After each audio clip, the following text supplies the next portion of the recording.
Bienvenue à ce webinaire de présentation de l'appel à projet patrimoine culturel et touristique.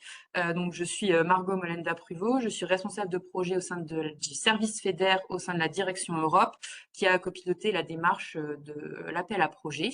Nous sommes très heureux de vous accueillir aujourd'hui pour cette présentation. On va présenter l'appel à projet, il y aura des temps de réponse dédiés, enfin des temps de questions et de réponses dédiés pour que vous puissiez poser toutes vos questions. Vous pouvez également mettre vos questions par écrit dans le chat et on vous donnera la parole au moment venu et prévu. Et je laisse tout de suite la parole à Anne Betzel, directrice de la direction Europe. Un grand merci Margot et bonjour à tous et à toutes. Ravie de vous voir et on note l'intérêt. Vous êtes déjà 80 pour cet appel à projet. Culture tourisme du programme régional Hauts-de-France. Peut-être juste pour dire, quand on a élaboré notre programme régional, en concertation avec des phases d'ateliers, de groupes de travail, on avait souvent à certaines étapes plus de 1000 contributions, acteurs thématiques et territoriaux. La demande d'avoir des subventions européennes pour la culture et le tourisme venait du dialogue qu'on avait engagé. Et donc, notre vice-président Daniel Leca, en lien avec notre président Xavier Bertrand, avait décidé de consacrer un appel à projet spécifique dans le cadre d'un objectif à ces thématiques. Ça faisait un moment que la culture et le tourisme étaient moins aidés par les fonds européens. Le Covid a changé un peu les choses et la Commission est actuellement beaucoup plus attentive à ces questions, bien sûr en demandant toujours aussi que l'innovation et aussi une approche digitale soient au cœur des préoccupations. Donc, nous avons construit cet appel à projet qu'on vous présente ce jour, en lien avec nos partenaires, les départements notamment. Et bien sûr, l'idée, c'est derrière la culture et le tourisme, de promouvoir l'attractivité de notre région, d'investir dans la transformation de notre territoire pour qu'il soit plus attractif encore, et bien sûr aussi d'améliorer le cadre de vie de nos habitants. L'appel à projet que les collègues et la chef d'orchestre Margot vont vous présenter est bien sûr un appel à projet où on ne peut peut-être pas soutenir tout le monde. Marie, je suis en visio. Merci de couper le micro. Voilà, il est probablement concurrentiel. Si on a plus de projets que d'enveloppes disponibles, l'enveloppe est de 15 millions d'euros au total. Et nous espérons avoir du coup des beaux projets, des projets mûrs, parce que vous savez, les fonds européens, on doit faire la preuve, facture à la main que les travaux ont été réalisés et les choses sont opérationnelles. Donc voilà, on est donc en tout cas ravis d'échanger avec vous. On essaye de répondre le plus possible à vos questions, à vous renseigner pour que vos projets puissent donc rencontrer cet appel à projet et peut-être un financement européen. Un grand merci, je ne vais pas être plus longue et je redonne la main à Margot pour la présentation. Merci. Super, merci beaucoup Anne. On va passer tout de suite à la présentation de l'appel à projet en tant que tel. Je laisse Nazek démarrer la présentation et Rémi prendre la parole.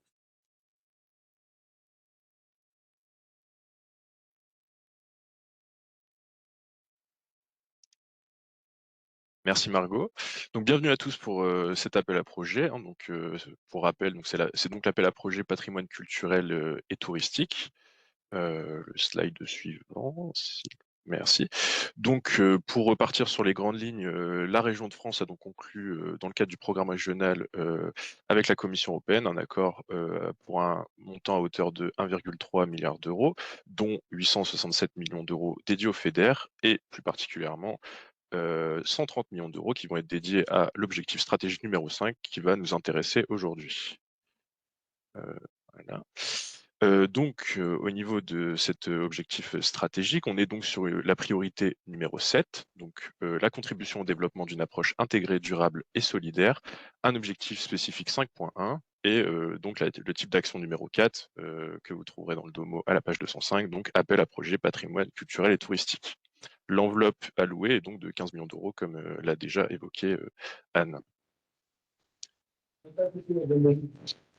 S'agissant donc des indicateurs de réalisation, donc on a une cible pour 2029 de 10 sites culturels et touristiques qui bénéficieront d'un soutien. S'agissant maintenant des indicateurs de résultats, on a une cible de 1 390 000 visiteurs de sites culturels et touristiques qui ont bénéficié donc d'un soutien. S'agissant maintenant donc du calendrier, donc on va avoir le début de cet appel à projet donc début juin 2024, donc actuellement, qui sera publié. On a une date limite de dépôt des candidatures pour le 15 octobre 2024, pour par la suite une section des candidatures au premier trimestre 2025. Le dépôt dans e-Synergie s'effectuera donc dans les 12 mois suivant la sélection. Et enfin, la fin de réalisation des travaux physiques sera donc à effectuer avant le 31 décembre 2027. Avez-vous des questions jusqu'à maintenant?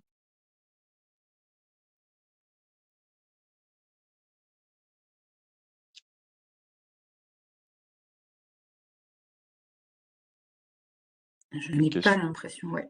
Pas de questions apparemment. On peut continuer du coup. Ah, est-ce que Madame Couroupe demande si on peut remettre le calendrier à l'écran?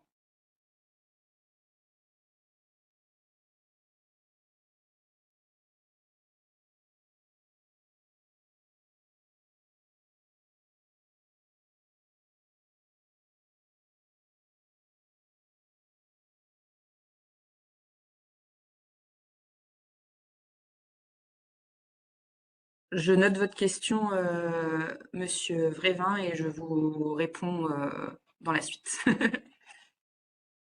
Et pour toutes les questions liées, pardon, Monsieur Vrévin posait la question de quel est le niveau de maturité du projet demandé au stade de l'appel à projet. On en reviendra lors de la présentation. Et Madame Stéphanie Durieux demande quand est-ce que le PowerPoint sera disponible. Il sera mis en ligne sur le site Europe en Hauts-de-France à la suite de ce webinaire. Et donc téléchargeable, sans problème.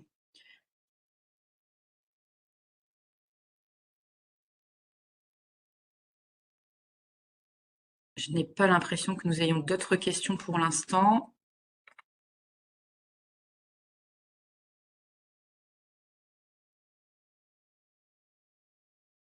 Alors, s'il y a d'autres questions. Madame Isabelle Wattier pose la question, est-ce que les 10 sites seront-ils répartis sur le territoire? Effectivement, vous avez pu voir que dans les indicateurs de réalisation, on a 10 sites, on a en cible 2029 10 sites. Ça veut dire que c'est bien 10 sites sur tous les Hauts-de-France. Et bien sûr, on est, en tant qu'autorité de gestion, on a pour importance la représentation territoriale. Madame Courouble demande, pouvez-vous décrire la différence entre dépôt de candidature et dossier complet? Alors, tout à fait. Donc là, c'est vrai qu'on est dans un dispositif un peu particulier sur les fonds européens. Comme vous devez peut-être le savoir, sur les fonds européens, en tout cas en région Hauts-de-France, on a un peu deux systèmes de dépôt. On a ce qu'on appelle le fil de l'eau et on a les appels à projets. Donc ici, on est dans un appel à projet, ce qui veut dire qu'il y a une première phase, on va dire, de sélection des candidatures, où on va vous demander, et on vous présentera ça dans la suite de la présentation, de remplir un dossier de candidature qu'il faudra nous remettre avant le 15 octobre. Ça va nous permettre de faire une première sélection de vos projets et de décider quelles opérations vont être sélectionnées dans le cadre de cet appel à projet. Donc c'est un formulaire à remplir assez simplifié. Hein. On ne demande pas tout ce qui est d'habitude demandé pour un dossier complet de demande de fonds européens.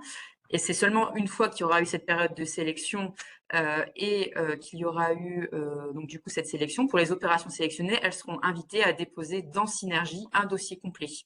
Donc 6 mois plus tard après l'information de la sélection, elles seront invitées à déposer un dossier complet dans Synergie. Donc là, on demandera bien sûr l'ensemble des pièces qu'on demande de manière assez générale. Et il y a également une deuxième question de Madame Courouble. La date de dépôt du 15 octobre autorise-t-elle un dossier sans RAO? Oui, tout à fait, parce que là, on parle de la date de dépôt de la candidature à l'appel à projet. Donc, on ne va pas du tout aller voir tout ce qui est marché public, voilà, toutes les obligations européennes. Ça, on ne va pas le vérifier à ce stade-là. C'est vraiment plutôt la présentation de votre projet et la réponse de votre projet aux différents critères d'éligibilité, critères de sélection qu'on va vous présenter par la suite. Je ne vois pas d'autres questions. Alors, je vois une question de Monsieur Victor Perrier. Le territoire de la Melle, concerné par l'ITI patrimoine culturel, est-il également éligible à cet appel à projet? Réponse à la slide 7, Monsieur Perrier, pour cette question-là.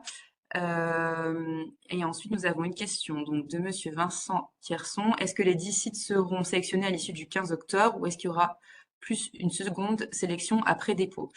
Donc, comme précisé par Anne Wetzel et Rémi Mouret, la maquette de l'appel à projet, c'est donc bien 15 millions d'euros. Donc, c'est l'ensemble de la maquette qui est mis en jeu, entre guillemets, pour cette première édition d'appel à projet. On sait qu'il y aura beaucoup de demandes et beaucoup de candidatures. Hein. Vous êtes plus de 100 inscrits à ce webinaire, donc on pense qu'il y aura pas mal de concurrence. Après, ça ne veut pas dire qu'il y aura, on ne peut pas prédire en tout cas la qualité des dossiers déposés. S'il y a un reliquat de maquette, on pourra envisager une seconde sélection, mais effectivement, c'est là à la première sélection que la majorité des opérations seront sélectionnées, quoi qu'il arrive. On va continuer dans le déroulé de l'appel à projet, du webinaire. Vous pouvez continuer à écrire dans le chat vos questions et on reviendra après. Je pense qu'il y a pas mal de questions qui vont trouver réponse sur la suite de la présentation. Donc, si on rentre vraiment dans la présentation de l'appel à projet, on va d'abord vous présenter un peu les objectifs. Donc, cet appel à projet a pour objectif de soutenir des opérations d'envergure du patrimoine culturel et touristique de la région Hauts-de-France, à condition que le projet soit structurant à l'échelle intercommunale, départementale ou régionale. Avant de parler du second point, on va peut-être revenir un peu sur des éléments de définition. Du coup, pour qu'on soit bien d'accord pour nous, donc pour l'appel à projet, le patrimoine culturel, ça va être tout ce qui désigne le patrimoine matériel ayant des significations symboliques, artistiques, esthétiques, ethnologiques ou anthropologiques, scientifiques et sociales, regroupant les monuments, les groupes de bâtiments et sites et les musées. Donc ça comprend également des sites ou des monuments de mémoire, le patrimoine industriel, les équipements patrimoniaux à vocation culturelle et le patrimoine naturel. Pour ce qui est du patrimoine touristique, celui-ci doit constituer en fait une offre liée à un type d'activité touristique pour laquelle la motivation essentielle du visiteur est d'apprendre, de découvrir, d'expérimenter et de consommer des attractions et des produits tangibles et intangibles d'une destination au travers d'une expérience vécue. Et pour cet appel à projet spécifiquement, le patrimoine culturel doit s'inscrire dans un processus de mise en tourisme, dans un objectif de développement local et de cohésion sociale et territoriale. Je voulais également vous définir l'aspect structurant du projet. Donc, par structurant, il est attendu que le projet concourt à participer à l'attractivité du territoire, en valorisant l'image du territoire concerné et en participant au dynamisme du développement local.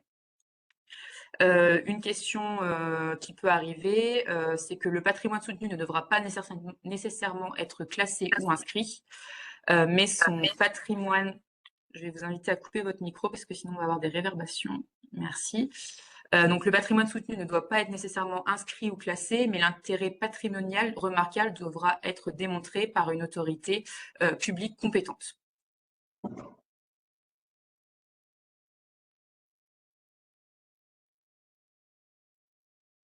En termes d'objectifs de l'appel à projet, on vise principalement deux grands objectifs.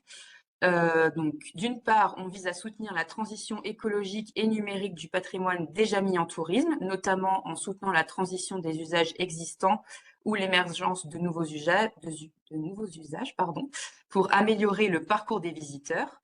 Et d'autre part, on vise à soutenir la mise en tourisme de patrimoine culturel et ou touristique sur le territoire régional urbain. Donc, il s'agira ici de soutenir la création d'un lieu touristique qui permettra la valorisation d'un élément du patrimoine non mis en valeur à ce jour, notamment par la mise à disposition d'outils de médiation culturelle pour les publics. Et on privilégiera aussi dans ce processus de mise en tourisme le soutien aux transitions écologiques et numériques dans la sélection des opérations. On peut passer à la slide suivante. En termes de type d'action éligible, l'appel à projet va concourir notamment au cofinancement de 3 actions. Donc d'abord, les 2 premières, on va venir cofinancer la construction, la rénovation, l'extension d'infrastructures permettant la mise en tourisme d'un élément patrimonial existant non valorisé ou permettant l'amélioration du parcours visiteur et ou la création d'un nouveau parcours visiteur pour les éléments patrimoniaux déjà mis en tourisme. Aussi participer à la restauration et la réhabilitation de l'élément de patrimoine visant à la consolidation des usages existants et ou la création de nouveaux usages. Et on peut passer à la slide suivante. Et venir également, en troisième type d'action, participer à la création ou l'amélioration du parcours des visiteurs, que ce soit en termes d'accessibilité, de muséographie, de scénographie, d'usage numérique ou de médiation culturelle. Et on pourra venir soutenir notamment la transition numérique de ces installations pour permettre l'utilisation de nouvelles technologies, pour développer tout ce qui va être des expériences d'immersion et de valorisation des infrastructures soutenues. Pour être plus précise sur les exclusions de l'appel à projet, donc sont exclus de cet appel à projet le patrimoine culturel immatériel comme les festivals, les célébrations, les événements, tout ce qui est événements ponctuels et saisonniers, les installations et expositions démontables, ainsi que les lieux de culte sacralisés. Exclut également les projets qui auraient une finalité d'usage uniquement hôtelière. Donc, ce qui veut dire que dans le cas des projets à finalité d'usage multiple, le projet pourra faire l'objet d'un financement au titre du présent appel à projet, mais les dépenses relatives à l'usage hôtelier seront exclues. Et tout ce qui va être les travaux d'aménagement de sites naturels, vraiment tout ce qui va être voies et infrastructures d'accès ou de délestage, parking, mobilier, signalétique.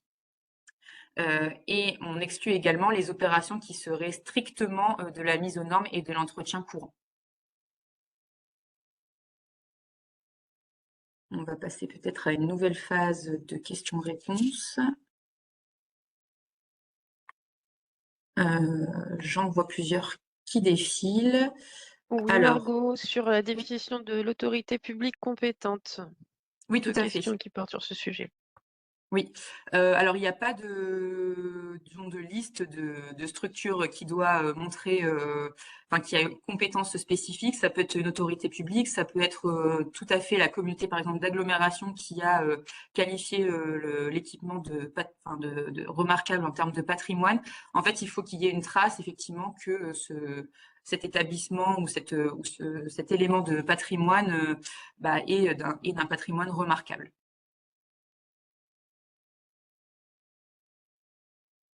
Je laisse Gaëlle peut-être me dire les autres questions. Oui, tout à fait. Une question sur le patrimoine religieux sacralisé. Est-il éligible? Alors du coup, j'ai déjà répondu à la question, mais non, effectivement, le patrimoine religieux sacralisé n'est pas éligible.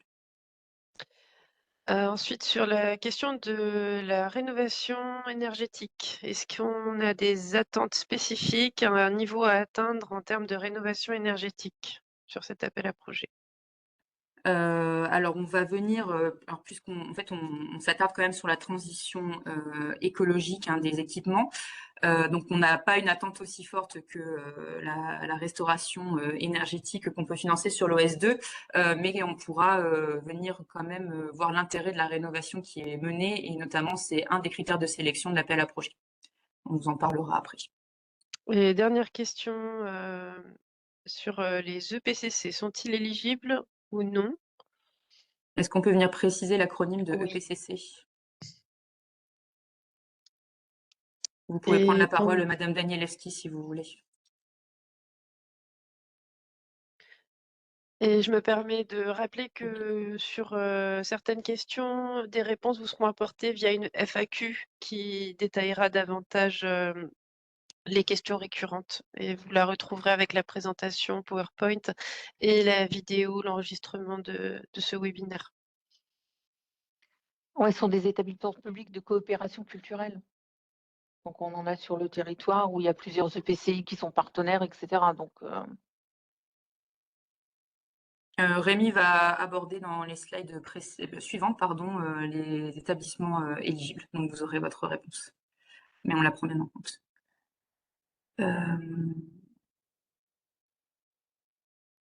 Gaëlle, est-ce qu'il y a d'autres questions? Une dernière question, oui. Des Ouais. priorités sont-elles définies au regard d'inscription des projets dans des contrats, type ACV, PVT, CRTE, etc.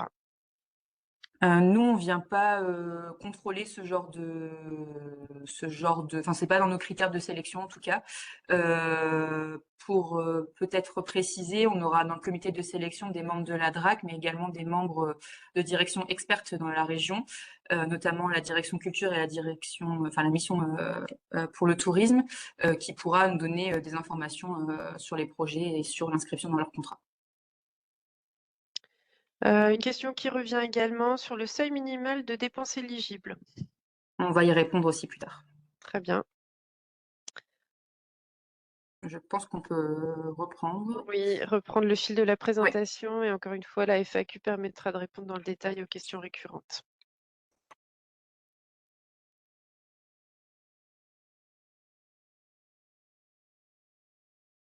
Donc désormais, on va aborder donc d'une part les critères d'éligibilité et ensuite on passera donc, Margot passera aux critères de sélection. Sur les critères d'éligibilité, donc on va en énumérer 4. L'inscription de l'opération dans une stratégie de territoire, la situation géographique de l'opération, le plafond minimum de dépenses éligibles et les bénéficiaires éligibles. Donc s'agissant de l'inscription de l'opération dans une stratégie de territoire, donc elle doit notamment concerner donc un élément de patrimoine culturel et touristique, comme vous pouvez vous en douter. Donc elle doit être d'envergure intercommunale, départementale ou régionale. Elle doit évidemment présenter un caractère intégré. Donc ces opérations doivent s'inscrire dans une dynamique territoriale issue notamment d'une stratégie de développement qui peut par exemple être culturelle et touristique. Il est également attendu que le projet concourt à participer à l'attractivité du territoire, notamment par la valorisation de l'image du territoire concerné et la participation au dynamisme du développement local.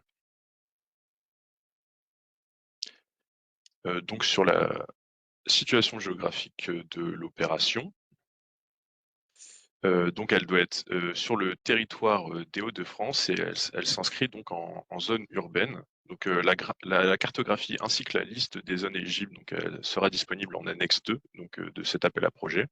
Et les territoires de la métropole européenne de Lille ainsi que de la communauté d'agglomération d'Amiens Métropole ainsi que leurs communes membres ne sont pas éligibles à cet appel à projet puisqu'ils disposent déjà donc, de ce dispositif dans le cadre des investissements territoriaux intégrés.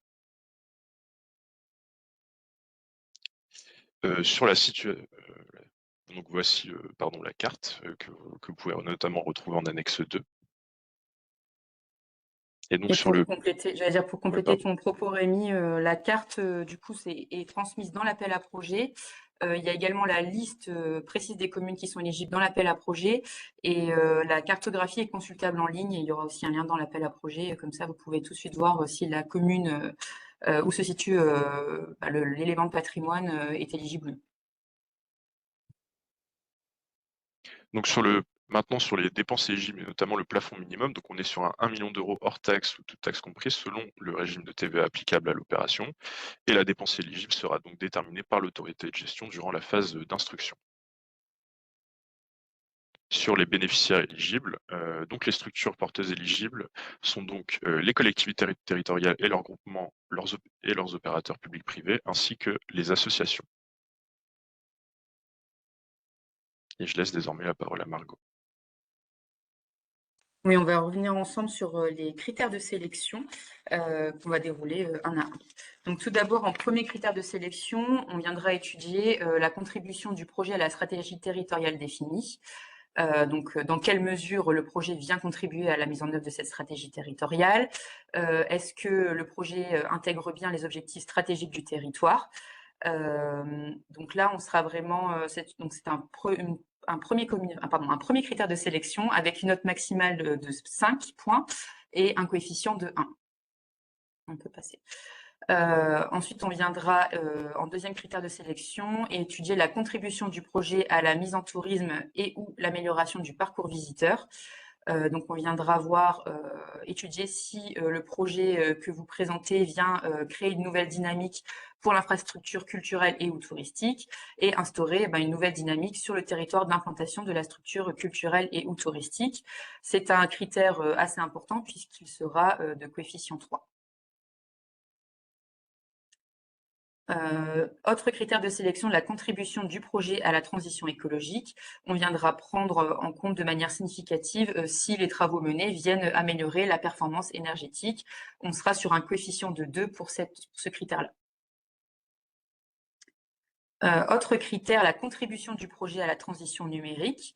On viendra étudier comment le projet intègre une dimension significative de la transition numérique, si le numérique est utilisé comme outil de démocratisation culturelle et s'il est utilisé aussi comme vecteur de valorisation du patrimoine. Ce sera également un coefficient 2 pour ce critère-là.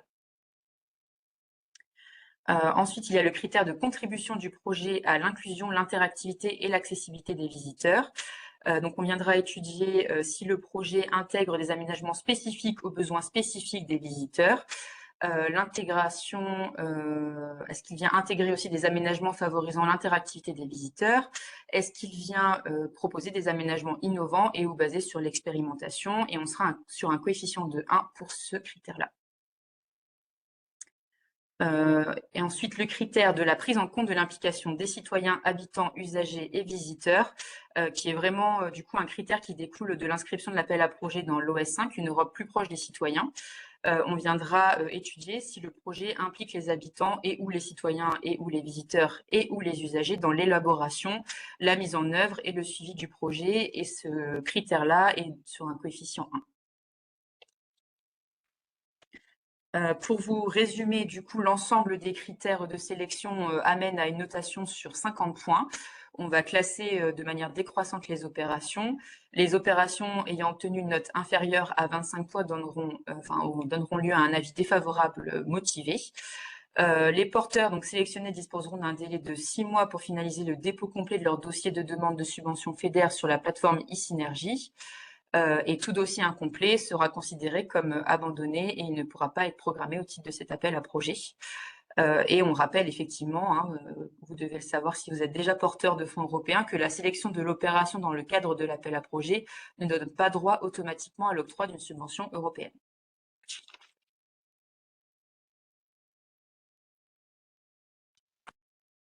Alors, nous avons encore beaucoup de questions, Margot. Oui, je te laisse peut-être filtrer les questions qui n'auraient pas de réponse dans une FAQ plus tard. Oui, tout à fait. Les questions trop techniques, nous reviendrons à travers la FAQ. Question plus générale sur la cartographie, sur quelle base a-t-elle été fixée et qui est reprise dans une autre question concernant le fait qu'une commune ne figure, que le patrimoine ne figure pas sur la cartographie, mais une partie du territoire, oui. Donc sur ces questions-là de cartographie, je pense que nous pourrons revenir dans la FAQ. Ensuite, le patrimoine de la région, propriété région, est-il éligible? Question simple. Oui, tout à fait. Oui. Et une question qui appelle une réponse rapide également. Bonjour, un porteur privé n'est donc pas éligible à cet appel à projet? Alors, ça dépend le porteur privé. Les porteurs qui sont éligibles, c'est les collectivités territoriales et leurs groupements. Donc, il faut voir dans quelle mesure ce porteur est privé et comment il se rattache peut-être à une collectivité territoriale. Et sinon, les associations sont également éligibles à cet appel à projet. Et enfin, une question sur la définition de milieu rural, milieu urbain. Le milieu rural n'est donc pas concerné par cet appel à projet? Bah, je vais quand même faire un moment d'explication parce que c'est Sur la quelque chose cartographie, oui. qui oriente pas mal, du coup, pour bien préciser. Donc comme l'a dit Rémi au début de l'appel à projet, on est dans un objectif 5, une Europe plus proche des citoyens, qui se divise en 2 objectifs spécifiques. Un qui va concerner l'urbain, un qui va concerner le rural. Et l'appel à projet patrimoine culturel touristique s'inscrit dans l'objectif 5.1, donc urbain. Alors pourquoi cette différenciation? C'est un menu européen qu'on a dû sélectionner avec la Commission européenne, mais il nous est revenu en tant qu'autorité de gestion de donner cette définition d'urbain. Ce qui a été décidé, c'est de faire une définition assez large. On a pris le zonage INSEE, qui est assez large, qui se base sur la définition d'unité urbaine. Donc c'est une commune ou un ensemble de communes présentant une zone de bâti continu d'au moins 200 mètres et au moins 2000 habitants. Donc on arrive à ce zonage que vous avez eu à l'écran.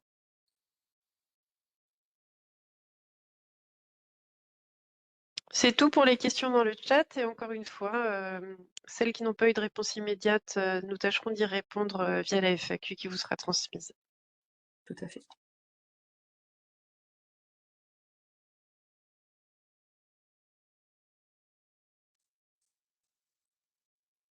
Donc, quelques recommandations pour finaliser cette présentation.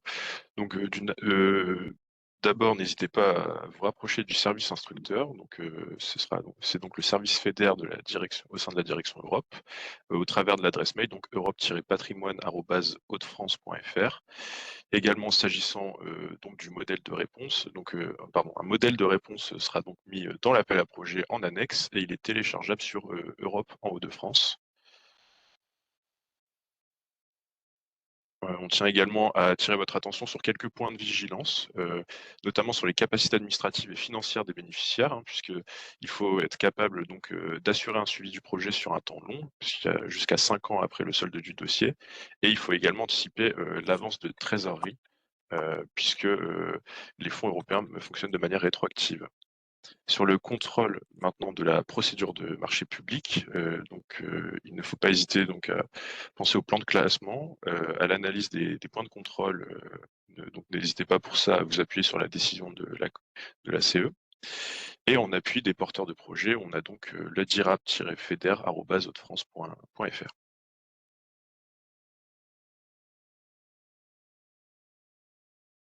On peut encore prendre quelques questions si vous en avez.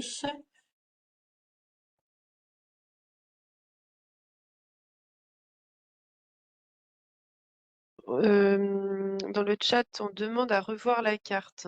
La question du zonage apparemment pose beaucoup de questions.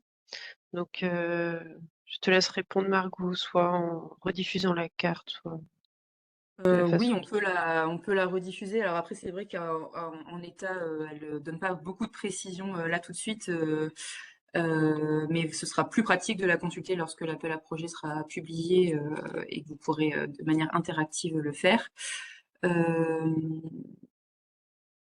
Et je rappelle que du coup, la définition, c'est bien au moins 2000, plus de 2000 habitants, pardon, et c'est 2 critères cumulatifs et une zone de bâti continue d'au moins 200 mètres.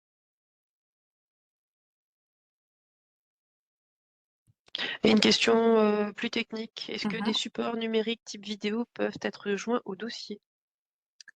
Oui, tout à fait. Il faudra prendre en compte par contre un envoi, parce que du coup on vous demande de renvoyer par email l'ensemble des éléments. Donc il faudra prévoir juste un support qui puisse nous permettre la transmission de cette vidéo. Tout à fait.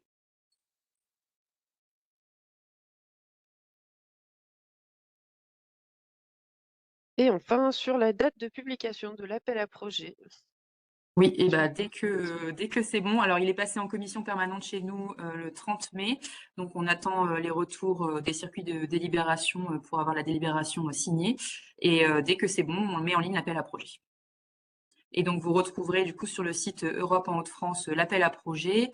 une invitation à remplir une annexe de dossier de candidature où vous avez pas mal de questions qui ont été qui sont reprécisées avec des attendus pour vous éclairer un peu, notamment sur ce qu'on entend dans les critères de sélection. Vous aurez la FAQ qui va reprendre donc, des questions assez générales, mais aussi les questions qu'on a pu avoir aujourd'hui, le support de présentation et l'enregistrement de ce webinaire.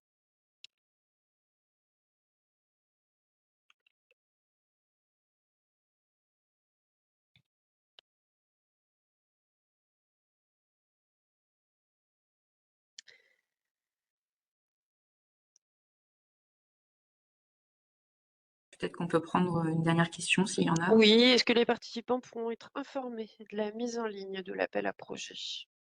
Oui, bien sûr, comme on a vos contacts, on pourra vous faire un email à ce titre. Oui. Et j'ai mis dans le chat le lien direct vers la page sur laquelle sont publiés les appels à projets. Donc, vous êtes invités à aller la consulter pour prendre connaissance. Et sur la question de la cartographie, on a encore une question, plutôt un commentaire. Donc là, Margot, je te laisse prendre la main sur cette question, sur la définition du secteur urbain qui pourrait être affiné. Alors, on ne pourra pas l'affiner puisque c'est la codification qu'on a rendue. De toute façon, comme je vous le montre là à l'écran, effectivement, c'était pas la carte la plus détaillée. Vous l'aurez dans l'appel à projet, surtout en ligne, où vous pourrez consulter le contour des zones éligibles et ce sera bien plus pratique qu'une simple image qu'on vous a projetée aujourd'hui. Et effectivement, nous, en tant qu'autorité de gestion, on a pris la définition la plus large qu'on pouvait sur les zones urbaines et on est conscient qu'effectivement cela exclut des territoires, mais c'est aussi des conditions de l'appel à projet en tant que tel, hein, puisqu'on doit se situer en zone urbaine. Également, une liste détaillée des villes sera transmise en parallèle donc, de la carte interactive. Tout à fait.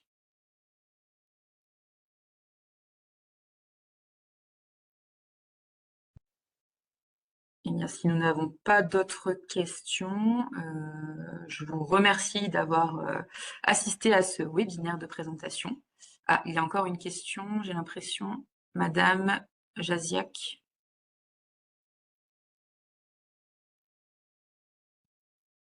Vous avez levé la main, est-ce que vous voulez prendre la parole?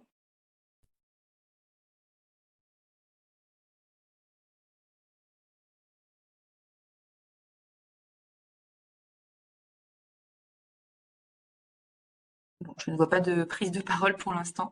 La liste ne pourra pas être disponible avant la mise en ligne pour répondre à la question de Madame Aline Brault. Vous l'aurez au moment de la publication de l'appel à projet. Et la liste des communes est également mise dans l'appel à projet, comme l'a dit Rémi. Et Madame Jaziak, si vous voulez, vous pouvez encore inscrire votre question par écrit. Ce sera peut-être la dernière question du webinaire.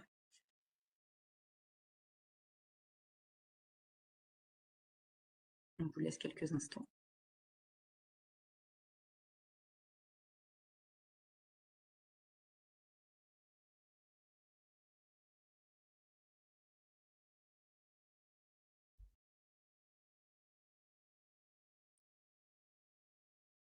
Alors pour tous les, effectivement, je reprends votre question, notamment sur votre localisation. Hein. Donc Madame Jaziak précise qu'elle est office de tourisme Pays du Coquelicot, membre d'Amiens Métropole. Alors comme l'a précisé Rémi, effectivement l'appel à projet donc a pour éligibilité géographique les zones urbaines, hors le territoire d'Amiens Métropole et hors le territoire de la métropole européenne de Lille. Car nous avons avec eux des dispositifs précis qui s'appellent l'investissement territorial intégré. Et à ce titre, ils ont une enveloppe préfléchée notamment sur l'action patrimoine culturel et touristique. Et donc, il faut se rapprocher de ces interlocuteurs-là pour pouvoir bénéficier, enfin en tout cas être accompagné sur vos projets et pouvoir voir si vous pouvez bénéficier de fonds européens au titre de cette action.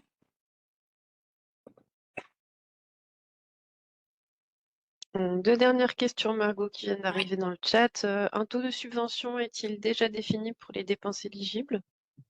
Non, il n'y a pas de taux de subvention prédéfini.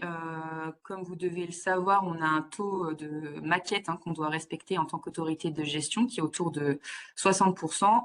Cependant, les plans de financement du coup des fonds européens doivent être analysés assez précisément et notamment on doit prendre en compte l'ensemble des cofinancements disponibles sur une opération. Donc on ne peut pas assurer un taux précis. Ce sera vraiment au cours du travail de l'instruction que cela sera défini. Et enfin, sur le calendrier, l'année 2027 dans le calendrier concerne-t-elle la fin des travaux subventionnés? Tout à fait. Il est souhaité que les opérations que les travaux des opérations soient achevés au 31 décembre 2027 pour cet appel à projet.